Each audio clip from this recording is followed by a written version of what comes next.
हमने रूल्स बनाए हैं, लॉज बनाए हैं। इंटरनेट सोशल मीडिया प्लेटफॉर्म का रिस्पॉन्सिबिलिटी, लीगल रिस्पॉन्सिबिलिटी है कि जो भी कंटेंट उनके प्लेटफॉर्म में हो वो सेफ हो और ट्रस्टेड हो, यानी कि unlawful content is prohibited and the platforms are legally accountable for that. The future of India is very, very bright. Future of India is very, very promising in the area of tech. They need more and more talent from India because there are so many jobs being created in semiconductor, in AI, in quantum computing, in cyber security, etc. etc. Prime minister Modi ji ने कहा 2021-22 में आने वाले दशक है और उसके बाद जो विकसित भारत का हमारा एक लक्ष्य है उसमें बहुत अहम कंट्रीब्यूशन होगा हमारे युवाओं का, क्योंकि वही तो है स्टेक होल्डर फ्यूचर का कि युवा और टैलेंट आते थे बेंगलोर, हैदराबाद, गुरुग्राम, चेन्नई, मुंबई से। वो चाहते हैं कि ये जो अगला वेव है, next wave of unicorns, next wave of startups Assam से आए, नॉर्थ ईस्ट से आए। নমস্কাৰ, মই জ্যোতি বৈশ্যই টাইম মিটৰ প্ৰতিগৰাকী দৰ্শকক স্বাগতম জনাইছোঁ। আজি এনেকুৱা এটা বিষয় আপোনালোকৰ বাবে লৈ আহিম যিটো বিষয় AI, ডিজিটেল মিডিয়াৰ পৰা আৰম্ভ কৰি প্ৰতিটো ক্ষেত্ৰত আমি সদায় আলোচনা কৰি থাকোঁ। আৰু এই কথাখিনি পাতিবলৈ আমাৰ লগত এনেকুৱা এগৰাকী ব্যক্তি আছে যিগৰাকী ব্যক্তিক মই আপোনালোকক পৰিচয় কৰাই দিব বিচাৰিছোঁ। Today we have among with us Honorable Minister of State for IT, Electronics and Skill Development and Entrepreneurship. Sir, welcome to Assam and Time It. Thank you very much. So today we are having a wonderful summit in Guwahati about the Future Skill Summit and how the technology or how semiconductor is shaping our society. How do you see the next decade for Assam and Guwahati as well? No, look, I am, as you heard today, not from me, you heard from these 10 or 12 companies who are attending the Future Skill Summit, who are the leading names in technology. They are saying today the future of India is very, very bright. Future of India is very, very promising in the area of tech. Yes. They are also saying that they need more and more talent from India because there are so many jobs being created in semiconductor, in AI, in quantum computing, in cyber security, etc. etc. So the objective of this Future Skills Summit is to come to Guwahati at the invitation of the Assam government and to send a message to all the students, all the younger generation, that there is unprecedented opportunities for jobs and entrepreneurship in the area of tech in the coming 10 years. But for that, you need to have skills, you need to have knowledge, you need to learn, you need to study. But there are huge opportunities coming up. And so today you saw those who are attending include NVIDIA, Intel, AMD, IBM, Microsoft, Wipro, HCL, all of these big names, Kyndryl, and they are all saying India is going to be a leading player in the next 10 years, 10 years that our Honorable Prime Minister calls the India Techade. And the most important ingredient is going to be talent. So the Future Skills Summit, the Global Future Skills Summit 2024 is the first such annual event, will be held every year. The first one is being held in Guwahati.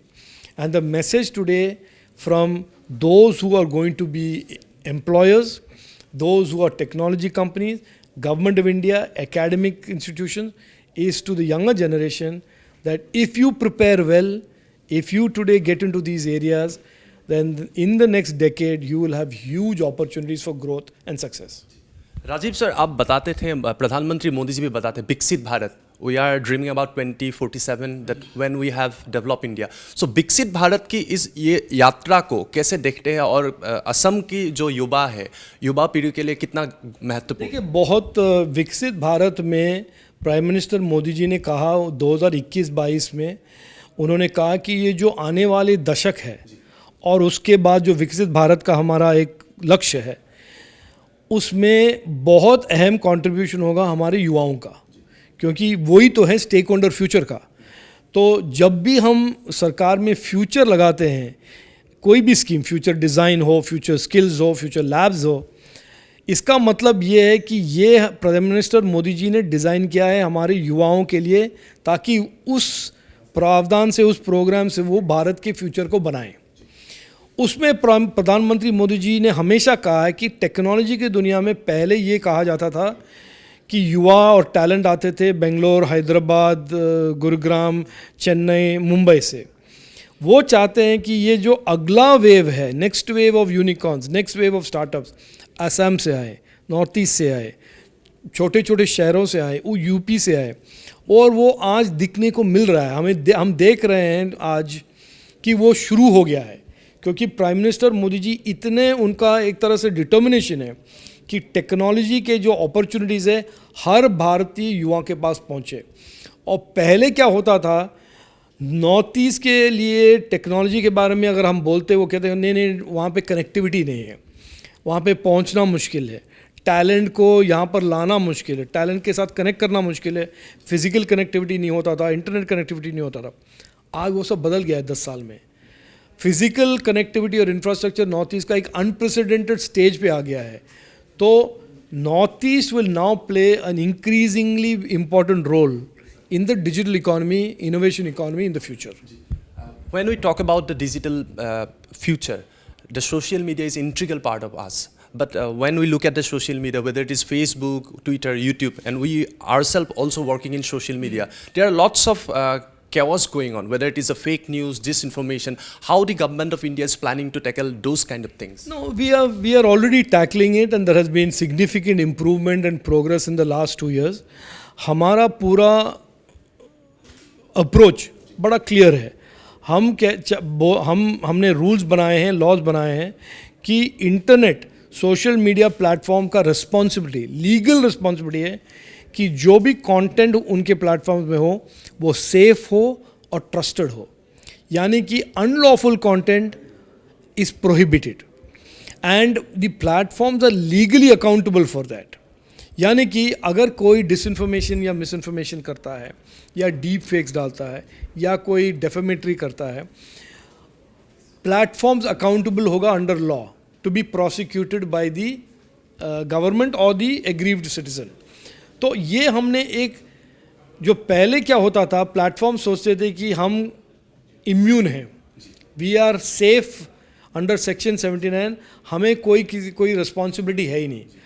पिछले 2-2.5 साल में हमने उस गलत फहमी को मिटा दिया है। हमने बड़ा स्पष्ट रूप से कहा कि आप ही अकाउंटेबल हो, you are the only one accountable for what goes on your platform, nobody else is, government is not, and you have to make your users accountable. तो एक अकाउंटेबिलिटी का फ्रेमवर्क इम्प्लीमेंट हो गया है। हम देख रहे हैं कि काफ़ी सारा इम्प्रूवमेंट हुआ है। हाल ही में हमने देखा कि एक प्लेटफॉर्म था, उसमें बहुत चाइल्ड सेक्सुअल एब्यूज मटेरियल था, और जैसे ही इट वाज रिपोर्टेड उन्होंने एकदम रिस्पॉन्ड करके उसको कम्प्लीटली क्लीन कर दिया। तो हम कैरेट भी यूज़ करते हैं और लॉ का डंडा भी यूज़ करते हैं, लेकिन हम स्पष्ट रूप से कहते हैं कि प्लेटफॉर्म्स कंज्यूमर्स के हित में ही कंटेंट डालेंगे, और कोई भी अनलॉफुल कंटेंट, क्रिमिनल एक्टिविटी अगर वो चलाएंगे तो वही अकाउंटेबल होंगे अंडर क्रिमिनल लॉ। लेकिन एक क्रिटिसिज्म है सर कि in a way the government is trying to censorship, putting censorship on social media. देखिए, हमारे देश कोई पाकिस्तान तो है नहीं, हमारा देश चाइना तो है नहीं। हमारे देश में अगर सरकार कोई ऐसा ओवरस्टेप करता भी है, किसी को भी कोर्ट जाने का अधिकार है। तो हमारे देश रूल ऑफ लॉ से चलता है। ये जो प्रोपेगेंडा चलता है ना, we censor, we don't censor, ऐसा कोई नहीं करते, हम कुछ नहीं करते। हमने तो रूल में ये भी लिखा है कि nobody shall violate article 14, 19 and 21 of the constitution. Article 19 क्या है? Freedom of speech. लेकिन आर्टिकल 19(2) क्या कहता है? There are reasonable restrictions of freedom of speech. Freedom of speech is not the same as freedom of to commit lies. Freedom of speech is not the same as freedom to commit unlawful content. ये conflate करने की जो कोशिश करते हैं कि freedom of speech का कोई रेस्ट्रिक्शन नहीं है, ये गलत है। तो जब हम कहते हैं कि ये अनलॉफुल कंटेंट है, ये डेफेमेटरी कंटेंट है, ये सेडिशन कंटेंट है, under 19(2) it is not permitted. तो हम एनफोर्स करते हैं कॉन्स्टिट्यूशनल प्रोविजन। और जिसको भी लगता है कि गवर्नमेंट ओवररीच कर रहा है, वो भारत सरकार हो या कोई स्टेट सरकार हो, उनको तो कोर्ट जाने का अधिकार है। ये चाइना और पाकिस्तान थोड़ी है कि जहाँ पे कोई किसी को अधिकार नहीं है। हर सिटीज़न को लॉ और नेचुरल जस्टिस का अधिकार है। तो ये सब प्रोपेगेंडा है। अगर कोई कॉन्स्टिट्यूशनल राइट्स प्रोटेक्ट करता है इस देश में, हमारे प्रधानमंत्री मोदी जी की सरकार करता है, और हम डट के करेंगे।